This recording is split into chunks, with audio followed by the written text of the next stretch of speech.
नमस्कार प्रेक्षकांनो, नशीबवान या मालिकेच्या आजच्या भागामध्ये काय घडलं हे आपण पाहूयात. नागेश्वर रुद्रला सांगतो की प्रभास गेल्याची बातमी तुम्हीच दीदींना द्या, आमच्यामध्ये एवढी काही हिंमत नाही. आता रुद्र जातो, पण इकडे लगेच तो सुभानरावला कॉल करतो आणि म्हणतो की सुनबाईंनी सांगितले ना त्या ठिकाणी सगळी चौकशी करा आणि काही सापडते का बघा. तो प्रभास आपल्याला पोलिसांच्या अगोदर सापडायला हवा, कुठलेही सुराग पोलिसांच्या हाती लागायला नकोत. आता रुद्र उर्वशीला सांगतो की आत्या, तुला मन घट्ट करावं लागेल. आता ही जी नाटकं चालूच असतात. प्रभासचा पत्ता लागला का? कुठे आहे प्रभास? रुद्र म्हणतो की आत्या, ते आपल्याला सापडले नाहीत. त्यांचा हा शर्ट मिळाला आहे, तोही रक्ताने माखलेला आहे आणि तो शर्ट जिथे सापडला तिथे खाली एक नदी आहे, त्यामध्ये मगरीसुद्धा आहेत. आता उर्वशी मोठमोठ्याने प्रभास असं ओरडू लागते. रुद्र तिला समजावण्याचा प्रयत्न करू लागतो. आत्या प्लीज तू रडू नको. आता गिरिजाला हे काही नाटक सहन होत नाही. ती हात जोडूनच म्हणते, अहो आत्ते सासूबाई, बस करा तुमची ही नाटकं. एक तर स्वतःच तुम्ही त्यांना ढकलून दिलं दरीमध्ये, त्यांचा जीव घेतलात आणि आता हे रडायचं नाटक करता. प्रभास काका मला माझ्या वडिलांच्या जागी होते, कारण माझे बाबा गेल्यानंतर मी त्यांच्यामध्येच त्यांना माझ्या वडिलांना शोधले. आता उर्वशी म्हणते, म्हणजे तुला काय म्हणायचं आहे? अगं, मी माझ्या हाताने माझं कुंकू पुसलं का? तुला काहीच कसं वाटत नाही गं माझ्यावरती हे असे आरोप करताना?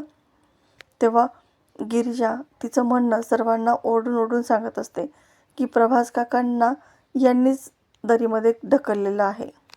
रुद्र तिच्यावरतीच ओरडतो, गिरिजा बस करा, खूप बोललात तुम्ही, मी आता यापुढे एकही शब्द ऐकून घेणार नाही. गिरिजा सांगू लागते की रुद्र प्लीज माझ्यावरती विश्वास ठेवा, मी माझ्या डोळ्यांनी पाहिलं आहे आणि मी प्रभास काकांच्या बाबतीत असं खोटं का बोलेल? मी त्यांना माझ्या वडिलांच्या ठिकाणी मानत होते. या आत्तेसासूबाईंनीच मारलं आहे त्यांना. तितक्यात इन्स्पेक्टर तिथं येतात आणि म्हणतात, गिरिजा घोरपडे, तुम्हीच प्रभास सेतुपती यांचा खून केला आहे. त्यांना दरीमध्ये ढकलून तुम्हीच दिलेला आहे. आता मात्र सगळ्यांनाच खूप मोठा धक्का बसलेला असतो. गिरिजाच्या तर पायाखालची जमीनच सरकते. आता कुठे उर्वशीच्या मनासारखं झालेलं असतं.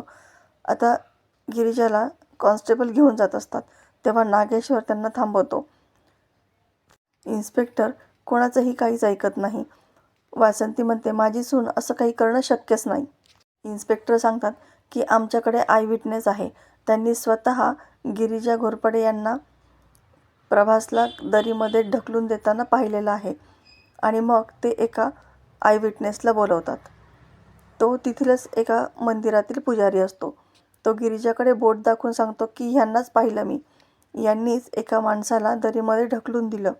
आता मात्र गिरिजाला खूप मोठा धक्का बसलेला असतो आणि लगेच उर्वशी मोठमोठ्याने रडायचं नाटक करू लागते. प्रभास म्हणजे बघा, गिरिजानेच यांना मारलं आणि आळ मात्र माझ्यावर घेतलाय. गिरिजाला खूप मोठा धक्का बसलेला असतो. ती ओरडून सांगते की नाही, मी असं काहीच केलं नाही, हे सगळं खोटं आहे. तेव्हा तिच्यावरती कोणीच विश्वास ठेवत नाही आणि उर्वशीने तिचा डाव साधलेला असतो. उर्वशीनेच त्या पुजाऱ्याला फोन केलेला असतो. त्याला त्याच्या मुलीच्या लग्नासाठी पैशाची गरज असते आणि ती ओळखून बरोबर उर्वशी म्हणते की तुझ्या मुलीच्या लग्नासाठी दिलेले आहेत ते पैसे, ते घे आणि मी जे सांगते तेच करायचं. नागेश्वर घोरपड्यांच्या सुनेवरती आळ घ्यायचा की तिने एका माणसाला दरीमधून ढकलून दिलेलं आहे. मी जसं सांगते तसंच बोललास ना, त्यातच तुझं भलं आहे. आत्ता जेवढे पैसे दिलेत ना, त्याच्यापेक्षा जास्त पैसे तुला नंतरही मिळतील. पण तो व्यक्ती म्हणतो की नाही हो, पण मी बघितलंच नाही तर मी सांगू कसं? तेव्हा उर्वशी म्हणते, मग हे पैसे चोरले तू, असा आळ घेऊ का तुझ्यावरती? आणि मग त्याचाही नाईलाज होतो. आता इकडे रुद्र म्हणतो की गिरिजा असं करणं काही शक्य नाही आहे, तुमचा काहीतरी गैरसमज होतो आहे. नागेश्वरसुद्धा म्हणतो की इन्स्पेक्टर साहेब, तुम्ही असं कुणालाही उचलून आणणार आणि त्यांच्या डोळ्यावरती विश्वास ठेवणार का? उद्या आमच्यावर कोणी आरोप घेईल, मग काय तुम्ही आम्हाला पकडून नेणार का? आमच्या सुनबाई निर्दोष आहेत आणि टेकडीवर जायचं म्हणाल तर आमच्या सुनबाई आणि आमच्या मालकीनबाई दोघीजणी जोंधळा कुटत होत्या इथेच. आता मात्र सगळ्यांनाच धक्का बसतो आणि नागेश्वर म्हणतो, काय बरोबर आहे ना? सगळं खरं खरं सांगा यांना. वासंती हो म्हणते, आम्ही इथेच घरामध्ये होतो. आता मात्र इन्स्पेक्टर म्हणतात, तरीही यांना पोलीस स्टेशनला यावंच लागेल. तेव्हा नागेश्वर त्याच्यावरतीच ओरडतो, तुम्ही नागेश्वर घोरपडेशी बोलताय आणि तुम्हाला जर हे जमत नसेल ना तर मला वरती फोन लावायला. अहो मागच्या वेळेस आमच्या दीदींना अटक करायला तुम्हीच आल्या होतात ना, त्या दोषी होत्या. मग आम्ही स्वतः त्यांना तुमच्या ताब्यामध्ये दिलं होतं. आणि आता जर आमच्या सुनबाई जर दोषी असतील तर आम्ही स्वतः त्यांना तुमच्या ताब्यात देऊ. पण आम्हाला फक्त 24 तास हवे आहेत. 24 तासाच्या आत आम्हाला कोण दोषी आणि कोण निर्दोष आहे हे सिद्ध करायसाठी वेळ हवा आहे. नागेश्वरची प्रतिष्ठा पाहून इन्स्पेक्टर तिथून लगेच निघून जातो. आता उर्वशी मोठमोठ्याने कांगावा करू लागते, दादासाहेब तुम्ही काय केलं? तुम्ही त्या पोरीला पाठीशी घातलं. नागेश्वर तिला गप्प बसायला सांगतो. आता रुद्र म्हणतो, आबासाहेब तुम्ही काय केलं? पोलिसांशी खोटं बोललात आणि आईसाहेबांना सुद्धा खोटं बोलायला लावलं. नागेश्वर म्हणतो, मग काय करायला पाहिजे होतं आम्ही? तुमचा विश्वास आहे का की सुनबाईंनी प्रभासला दरीमध्ये ढकलून दिलं असेल म्हणून? मग आम्ही जे केलं आहे ना ते योग्यच केले. तर रुद्रहितचाही नाईलाज होतो आणि मग गिरीजा म्हणते की आबासाहेब बरं झालं तुम्ही माझ्यावरती विश्वास ठेवलात. नागेश्वर म्हणतो, ते सगळं बाजूला ठेवा हो, फक्त 24 तास आहेत तुमच्याकडे. 24 तासामध्ये स्वतः निर्दोष आहे हे सिद्ध करा. आता गिरीजा एकटीच विचार करत राहते की नेमकी कसं सिद्ध करायचं. कोणी विश्वास नाही ठेवला तरी चालेल, पण देवी आई रुद्रांना माझ्यावरती विश्वास असू देत. कोणाला नाही पटलं तरी चालेल, पण रुद्रला पटू देत की मी हे असं काहीच केलेलं नाही आहे. आता ती देवीला प्रार्थना करत असते. तेवढ्यात रुद्र तिथे येतो. तो म्हणतो की 1001% मला तुमच्यावरती खात्री आहे, तुम्ही असं काहीच करू शकत नाही. गिरिजाला खूप धीर मिळतो की कमीत कमी रुद्राचा तिच्यावरती विश्वास आहे. रुद्र म्हणतो, पण तुम्ही हे सगळं केलेलं नाही आहे याच्यावरती माझा विश्वास आहेच, पण म्हणून तुम्ही आत्यावरती आरोप केलेले मला सहन होणार नाहीत. गिरिजा पुन्हा त्याला तेच सांगायला लागते, पण तो तिच्याकडे दुर्लक्ष करतो. मग गिरिजालाही कळून चुकतं की आता याला सांगण्यामध्ये काहीच अर्थ नाही आहे. पण गिरिजा म्हणते, मी नाही केलं. मग तुम्ही म्हणता आत्ते सासूबाईंनीही नाही केलं, मग कोणी केलं?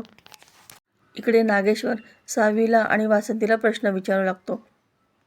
सुनबाई आणि दीदी घरातून किती वाजता गेल्या होत्या? आम्हाला नीट व्यवस्थित सांगा. तेव्हा सावी म्हणते, गिरिजा 4:05 गेली असेल, पण मावशी मात्र घरामध्येच होती. तेव्हा नागेश्वर वासंतीलाही तोच प्रश्न विचारतो. वासंती सांगते की गिरिजा 3:30च्या दरम्यान जाणार होती, पण तिला तिची पर्स मिळत नव्हती, त्याच्यामुळे तिला जायला उशीर झाला. मग ती 4च्या आसपास गेली असेल. नागेश्वर म्हणतो, आणि मग दीदींचं काय? दीदी किती वाजता घरामधून गेल्या? वासंती सांगते की त्यांना जाताना मी तरी नाही पाहिलं, म्हणजे त्या घरामध्येच होत्या. त्यांचं डोकं दुखत होतं म्हणून त्या झोपलेल्या होत्या. मी त्यांच्यासाठी कॉफी घेऊन गेले होते, त्यावेळेस सावी तिथंच होती आणि मग तिनेच मला सांगितलं की त्यांचं डोकं दुखतं आहे म्हणून. नागेश्वर तिला विचारतो की दीदींना तुम्ही पाहिलं होतं का? तेव्हा वासंती म्हणते, तसं नाही, त्यांनी पांघरून घेतलेलं होतं, त्यामुळे मी बाहेरूनच डोकावून तिथून निघून गेले. आता तो दोघींनासुद्धा जायला सांगतो आणि स्वतःशीच विचार करत राहतो की दीदींना माहिती आहे आमच्यासाठी प्रभास किती महत्त्वाचा आहे. मग त्यांनी मारला असेल का प्रभासला? आणि गिरिजा तर असं काही करणं शक्यच नाही. आता इकडे रुद्र गिरिजाला म्हणतो की तुम्ही जेव्हा घरातून बाहेर पडलात तेव्हा कुणाला माहिती होतं? तेव्हा गिरिजा म्हणते, नाही, मी सरळ देवी आईच्या मंदिराच्या पाठीमागे जो रस्ता लागतो त्या रस्त्याने गेले. माझी पर्स सापडली नाही म्हणून मला जायला उशीर झाला. खरं तर मला 3:30 वाजताच घरातून निघायचं होतं आणि मग मी पर्स सापडल्यानंतर धावत पळत गेले. लवकर जावं म्हणून मी आडवाटेने गेले. त्या वाटेने शक्यतो कोणी नसतं ना, त्याच्यामुळे. रुद्र विचारतो, तुम्हाला कोणी भेटलं होतं का रस्त्यात? तेव्हा गिरिजा म्हणते, नाही, मला तसं काहीच आठवत नाही आहे, कोणीच मला भेटलं नाही. रुद्र म्हणतो, तुम्हाला निर्दोष सिद्ध करायची एक चांगली आयडिया आहे माझ्याकडे. आता ते दोघेही आवरून बाहेर चाललेले असतात आणि त्यावेळेस उर्वशीने वेगळाच काही घाट मांडलेला असतो. सगळे गावातले बायका तिथं जमा झालेल्या असतात आणि ही पांढरी साडी घालून तिथे रडत बसलेली असते.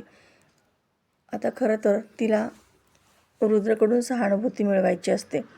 रुद्र तिला पाहतो आणि म्हणतो, आत्या हे तू काय करतेस? हे असे कपडे का तू घातले आहेस? उर्वशी नाटकी बोली लागते की अरे, नवरा गेल्यानंतर हे असंच असतं स्त्रीचं आयुष्य. तिथल्या बायकासुद्धा बोलू लागतात. रुद्र सर्वांनाच सांगतो की अशा रूढी परंपरा मी मानत नाही. त्याच्यामुळे आत्या, तुला मी हे असं काही बघू शकत नाही.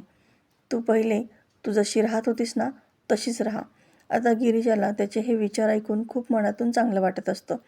पण उर्वशी मात्र त्याचा सगळ्या चांगुलपणाचा फायदा घेत असते. खरं तर तिला तिच्या लाडक्या भाच्याकडून ऐकायचं असतं की आत्या, तू नेहमी जशी राहतेस ना तशीच राहा. आणि तसंच होतं. रुद्र तिला ठणकावून सांगतो की तू जशी असतेस नेहमी तशीच राहा. तर प्रेक्षकांनो, येणारा भाग अतिशय जबरदस्त आपल्याला पाहायला मिळणार आहे. रुद्र श्रीच्या मदतीने गिरिजा कशी निर्दोष आहे हे सिद्ध करतो. त्याच टेकडीवरती तिला घेऊन जातो. तिथे पुजारीसुद्धा असतो आणि तो स्वतःच कबूल करतो की त्याने हे सगळं खोटं सांगितलेलं आहे.